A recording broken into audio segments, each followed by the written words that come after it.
Good evening. Wow. Wow, wow, wow. Um, I really appreciate everyone for choosing to join us. We'll be talking about NLP. NLP is a very important part of our training. When we talk about NLP, we're talking about neuro linguistic programming. Neuro linguistic programming is a body of knowledge that was created in 1975, and it's designed to help people become the masters at what they do. And if you master NLP, it will really make you the best you can be. So today, for those of you who have been attending our classes, we have taught you a whole lot. And today, I want to see if I can teach you some more things. I'm going to look at three things today. Just three in a few minutes. Three things today that you need to understand about NLP. Three things. Three very important things. I'd like you to take down notes. The first thing that you want to write down is the eyes. What role does our eyes play when we talk about NLP? The eyes is the window to the soul. The eyes mirror our emotions. When you look at people, from eyes, you can get a whole lot. You can get their strategy. You can get how they are feeling at a particular time. You can use people's eyes and know their states. And some of the things we mention in NLP regularly is we use words like state to look at how people are feeling. A state is how a person is feeling currently. So one of the things you want to take notes of basically is learn how to look at people's eyes. Learn how to look at people's eyes. The eyes is a surer barometer to measure people's emotions than words. So if I'm looking at you, if I'm engaging in a conversation with you, I'm trying to sell to you, I'm leading you, I'm working with you, I'm trying to influence you, I'll pay attention to your eyes more than I'll pay attention to your words. Eyes have eloquence. Eyes speak. And NLP, we pay attention to the eyes of people.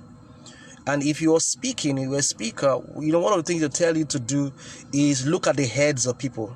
In NLP, say no. Look at the eyes of people. You use the eyes, you're looking at the eyes to get feedback. Feedback is important in the communication process. What is feedback in communication? Feedback is the response or reaction of the person you're talking to, either in words or in deeds. Is a response or reaction. So as a persuader, as a communicator, as a salesperson, as someone who wants to master NLP, you look at the eyes and you're looking at the eyes for feedback. You're looking at the eyes for feedback, for response or reaction of that person, either in words or in deeds. The goal of communication is feedback.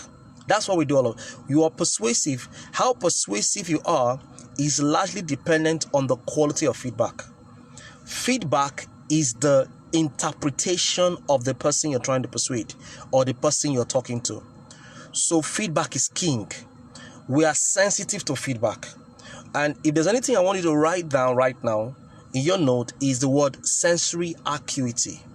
That is the ability to get sensory data. That is what I mean, that from visual information, how a person is looking, how a person is smiling, how a person is behaving, and deduce information, the skill to do that. If you walk into a room right now, what do you sense? How do you feel? What do you hear? What do you hear that others aren't hearing? What do you see that others aren't seeing? What do you notice that others aren't noticing? What do you appreciate that others aren't appreciating? If you are sharp in doing that, you have sensory acuity. And not many people are that way. So you just go into a place and you're just doing anyhow. But there are a few others who walk into a place and they are very sensitive to the environment. They are sensitive to cues. They are sensitive to clues. And they calibrate people's emotions. They are talking to you and they're looking out at your eyes. They're looking at your facial gestures. They're watching out for your genuflection. They're listening to your words. They're observing your breathing pattern. They're observing your tonality. They're looking at the sharpness of your face or the dimness of your face. They're looking at how your eyes moves here and there. They have sensory acuity and they're able to calibrate. Because you see, that's what makes you this. What makes NLP NLP. So for you to do well, you need to understand the eyes. Let me not digress from what was. The eyes is very vital. You look at people's eyes. Now, pay attention to this. In NLP, we say that every time you talk, and somebody is looking at you and his eyes going up, that person is processing things visually. So we have three kinds of people, generally. Three kinds of people. The first kind are the visuals. They see things, they take words they hear, and then they convert them to pictures. They convert words to pictures very fast. The next set of people are auditory. They are very hearing. Oh, I like the sound of it. It sounds nice. They use words like that. Visuals say, I see. Okay, then so people who look at their sideways are auditory. People who raise their eyes up are visuals. And people who raise their eyes down are kinesthetic. So we have V-A-K. V-A-K. The eyes of a person tells you everything about a person. So if a person's eyes is going up, that means he is processing visually. He is primarily a visual. The first thing I say to you when I'm speaking to you, and then the first thing you do, your eyes goes up, it means that you're primarily a visual. And I will start talking in terms that relates and that connects to a visual person. This will help you in selling if you're a salesperson. If I'm talking to you and I observe that your eye is going up, you're going into some kind of micro trance or mini trance or short trance, I will start talking to you more graphically. I'll be more graphic in my presentation. If I'm talking to a kid and the kid is looking up, I know the person is processing things visually, either this way or that way. If I'm talking to you and you're looking sideways, I know you're processing things auditorily, and I'll become more plain, more content driven, more conservative. If I'm talking to you and your eyes are down, I will know that this person is a feeling person. Is a feeling person. I've got to be careful. You're sensitive to words. All right, so this is important, and that can help you sell. That can help you educate people. We don't have bad learners. We have bad teaching strategy. So the reason why that person is not getting the knowledge that you want him to get is because your strategy to teach is wrong. Because you have not identified what kind of person he is, that is either a visual, auditory, or VAK, we call it VAC. So you are teaching the person wrong. But the moment you understand who that person is by looking at the eyes, you can quickly begin to address him in his terms. Use graphical words if he's a visual person. Use emotion learning word if he's a kinesthetic person. That's K. Kinesthetic is feeling. Or use content driven words if he's an auditory person. Now let me say this to you, and this is important. This is so important. We have V. Anytime a person looks up is V. All right. So V this way. You're looking at me right now. Right? You're looking at me right now. If you go V to your right, that is visual. If you go V, you're looking at me right now. So you go V to your right, in your case to your left, you're doing visual constructed. What that means basically is that you are constructing a picture in your mind. So when you say a person raises his eyes up like this, he's trying to imagine. When people are lying, they're trying to imagine. When they're looking up their eyes that way, they're trying to imagine stuff. When a person takes his eyes this other way, it's called visual recall or visual remembered, VR. So VC, visual constructed, VR, visual recall, is trying to go back in memory lane. It's trying to remember. When a person looks sideways, we say this side is called AC, auditory construct. It's trying to imagine or construct an audio, a sound. If a person looks this other way, is called auditory recall. For example, if I say, remember the sound of your late grandmother. If you have a mother that's alive, I'm sorry, if you don't have a mother that's alive, a grandmother that's alive, okay, remember the sound of your great grandmother. You will notice that the person's eyes will go this. Person goes this eye this way. He starts to try to remember. So AR. And then I told you that downwards, when a person looks down, he's processing things in terms of feelings. If you see a person look down all the time, he's a feeling person. He's either depressed, he's processing thoughts, worried, unhappy, frustrated. He's looking down. Now, let me give you a strategy that will help you to work with people. And I taught this in class today, in my real life class. This will help you to work with children. If a child is crying, the thing you will notice about the child is that the child will bend his head down. He will bend his head down. His eyes are downward, because that posture is a feeling posture. It's a demonstration of feeling. So he's putting his head down. So if a child is crying, a child will process things downwards. If you want to stop the child from crying, what you simply do is lift the head of the child up and tell the child, who beats you? Who made you cry? The child will immediately stop if his head is up, because this view is a confident view. This view is not a crying position. Just try it. Look at the child who's crying, lift the child up and ask the child, who beats you? You're surprised the child will stop crying automatically. What that means, and I'm going to talk about this later, maybe in a future class, what that means is that if you can interrupt a person's physiology, you can interrupt a person's psychology. Here's what I mean. If I change your posture, if I change your physiology, your physical movements, I would affect your mind, because the mind and the body is linked. So even when I raise your eyes up, I change everything about your state at that moment. Do this experiment quickly. All right, close your eyes right now. Think about something very lovely. A party you attended, you had fun. Think of the emotions, the joy. Hear the joy that I had then in your mind as I'm talking to you. Hear the joy that I had then. Feel the moment. Have that feeling, that experience. Try and go back in your mind and have that feeling of that experience. I want you to see as clearly as you can, not in black and white. If you can make it colored, close your eyes right now and see that party. Was it a dedication? Was it a party, birthday party? The joy, the dancing. Hear the music. Feel the dancing. Feel what you felt that time. You feel that. You feel that. Now I want you, as you're doing that, to touch your nose. Touch your nose. And then stop. Now if you did that thing, the moment you touched your nose, you interrupted your images. The moment you touched your nose, as I was giving the instruction, you interrupted that image. Some of you, it was difficult for you to put together the pictures. It was difficult for you. So you were trying to construct the picture as I was saying. Then I told you to touch your nose. As you touch your nose, you stopped. So every time you touch your physical body, you interrupt what goes on in your mind.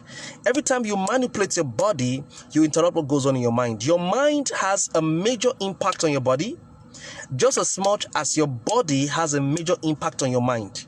So if I'm tired, you will just see if I'm tired, if I'm stressed out, if I'm worried, if I'm frustrated, if I'm depressed, whatever it is I'm going through at that moment, you can see it on my body. So your thoughts are in your body. You don't have to tell me how you're feeling. If I'm a student of NLP, I can look at your body and right now predict that this is how the person is feeling at the go. So one thing I'm going to talk about three things. The first thing is the eyes. So learn to look at people's eyes. Learn to look at people's eyes, because there's so much information you can get in people's eyes. That's the first thing you want to do. The second thing you want to do is observe body movements, because the physiology of a person is the revelation of his psychology. The body language of a person is his emotions speaking. Body language is emotions speaking. Emotions is energy in motion. So you look at people's body and if you go for a meeting, a particular meeting, and in that meeting, you're having a conversation and the person leans backward like this. What comes to your mind at that moment is that this person is trying to evaluate. He's evaluating, he's processing, he's thinking about what I'm talking about, and he's just there like that. All right.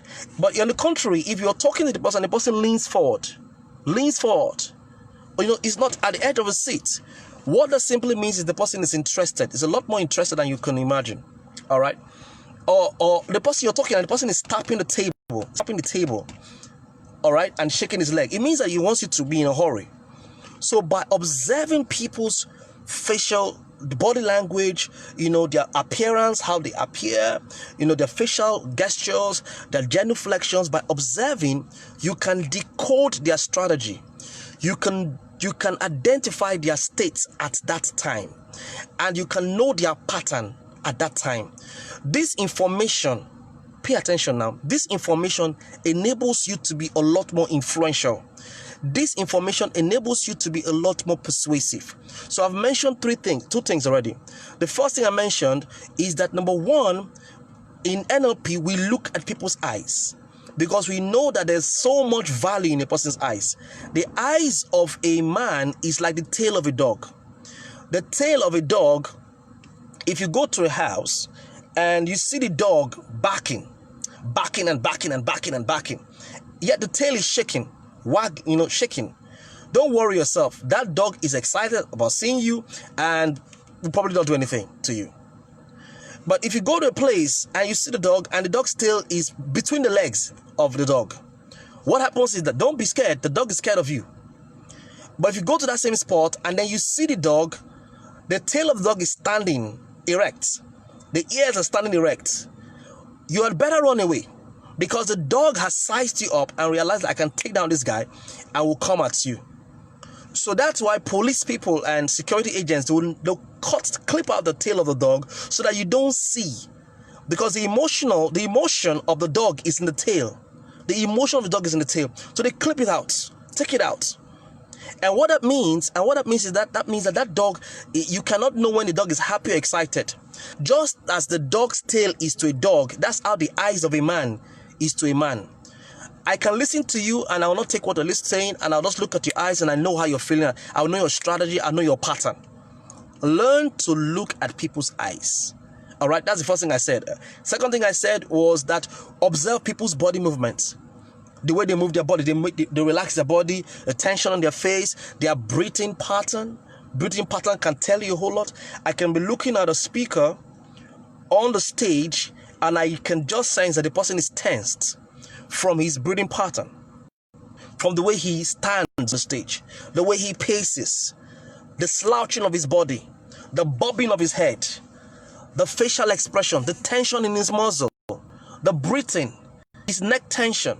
I can just sense that this person isn't comfortable, or this person has glorophobia, or this person has stage fright. Because as an NLP expert, I am always reading people. Why am I evaluating? Why am I getting this data? I'm getting this data so that I can use it to help the individual. If you are into life coaching and you see somebody in that kind of situation, you can just quickly decode that this person is going through some stress, get that information and help the person better the next day. Does that make any sense at all to you? And the last thing that we'll talk about today, and that can be a great blessing to you, is the words of a person. Now, I was telling my students today in class that, interestingly, as communicators, as people who are into persuasion, people who are NLP experts, we don't do much of the talking. Guess what we do? We do a lot of the asking. When you study NLP, you realize that selling is not telling. Selling is asking. You ask. You ask for clarification. And poor salespeople constantly are trying to manipulate. They're trying to manipulate or take dominance of the conversation. Don't ask questions, because you need information.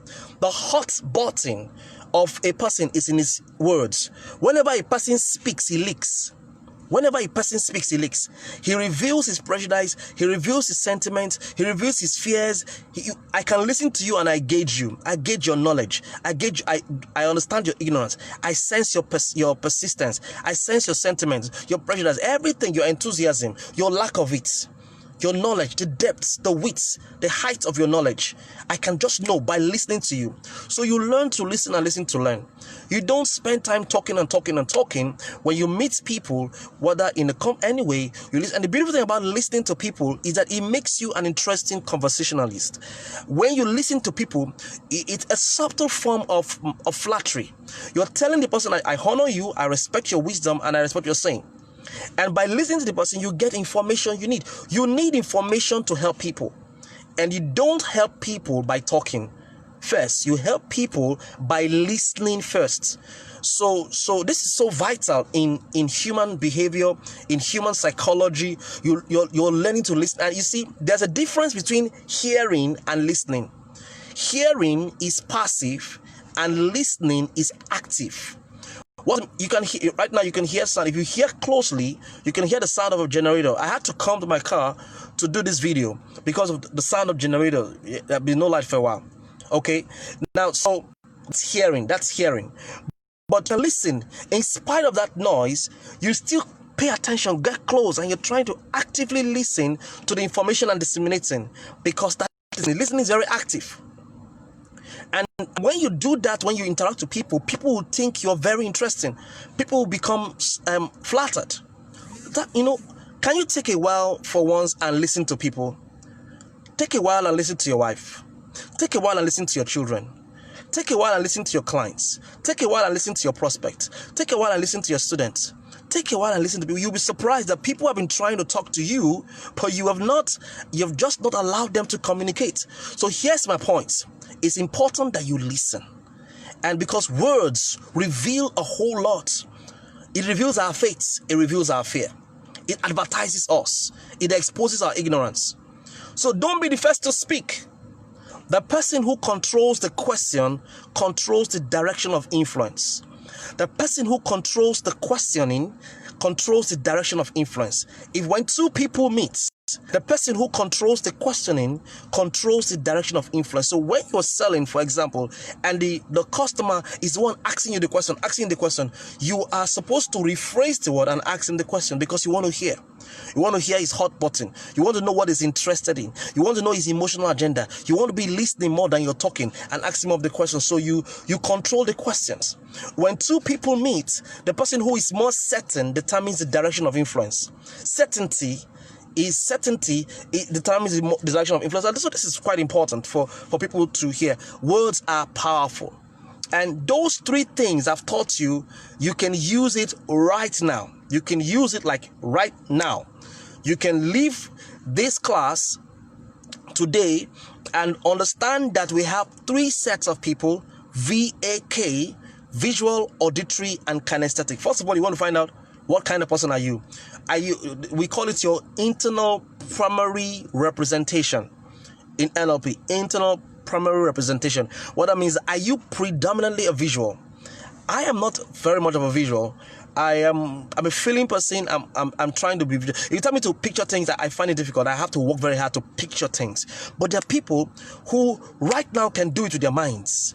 They're very visual. Some people they like to hear stuff, and some people they like to feel things. So you want to know what kind of persons they are, and we talked about that. And you can determine that through the eyes by looking at their up movement, side movement, or down movement. All right. We also said that our body, the way we move our body, is important. Now pay attention to this one. Let me just say this about the body. You can observe people's emotions and their strategy and how they are feeling per time by looking at the body. That's the assignment for you. Start looking at people's bodies, how they move. How they move tells you how they feel. There is no powerful action without powerful movement. There is no powerful emotion without powerful body movement. So if a person is excited, you see the energy in the strides. And so start looking at people's body. And let me say this to you. As a person who is a master, who is a communicator, understand that your body, now pay attention, your body plays a major role not only in evaluating people or reading people. Your body also plays a role in projecting power, projecting influence. When we communicate to people, three things I mentioned. One, our body language. And our body language constitutes 55% of the influence. If I was standing here, if I was just here on the screen, and I was just standing and talking to you right now without saying stuff, with you, without moving my face and showing you emotions and moving my hands, you will not feel the impact. But I'm very energetic. I'm pushing my body. I'm raising my voice. I'm making facial movements. That is influencing you 55% of the way. The next most important thing is your tone, the way you sound. We call it your tonality. Some other people call it your vocal variety, the way you manipulate your voice, your sound, the quality of your sound, your eloquence, your elocution. And we call it your expression. We call it your inflection. We call it your prosody, how you sound. It constitutes 38% of the influence you have on people. And the last thing that is your words. Your words just constitute 7%. So pay attention to how much you're using your body. From henceforth, start moving properly, dressing sharp, because you're not just reading information from people, you are communicating power and influence. Shake hands with people stronger and better, and all of that. Every time you see somebody not sitting, like I'm speaking to a group of audience and they are not sitting up properly, I say, can we just sit up? Can we sit up? Stand up. Because the moment I move their body, I move their emotions. Isn't that fantastic? If I arrange my body in a very strong way, I can stand the stage and deliver very powerfully. So there's a link, a nexus between your mind and your body. So we looked at the eyes, we look at the body, and finally we also talked about our emotions. I hope you got value from this teaching and this training. Now, NLP training is a very powerful training. It will turn your life. It will give you more power. It will give you more power. If you're looking for personal power, NLP training is that training you're part of. These are many more. You learn these and many more. It will help you to become a lot more influential. It will help you achieve peak performance. You know how to terminate depression, how to cure phobias, how to hit people, how never to worry, it will teach you the visualization technique. If you're struggling from stage fright, it will knock it off. How to be more persuasive, more influential. You need to take fully this NLP course and go through it, take the exam and pass. And what I want you to do right now is to reach out to me, and so that I can show you step by step what to do. And we have more than 20 or 21 curriculum courses that you take. Once you're done, you do the exam and you become a certified NLP practitioner. All right, of course there are levels, but when you become certified, what that means is that you become certified and you can get paid, you can help people, you can become a more effective counselor, a more effective coach, and I tell you, it is so powerful for you. So reach out to me now, send me a private chat on Facebook. If you want to reach out to me, if you want to call me, or you want to send me a WhatsApp message, I'll give my number right now, 08187133153, 08187133153, and I'll be so glad to reach out. I'm sure you learned something today. So this video will be up and on. I'm going to also upload it on YouTube and share it with as many people as possible, so that we can learn more. Thank you guys for being part of this class today, and I'm sure that we will see again. I will update you when we have another very powerful session where we'll look at NLP as a training. Again, NLP is neuro linguistic programming, and it's a very powerful program. God bless you real good. I'll take some questions if you have any questions for me, and I'll show you what to do. God bless you, and God bless you real good.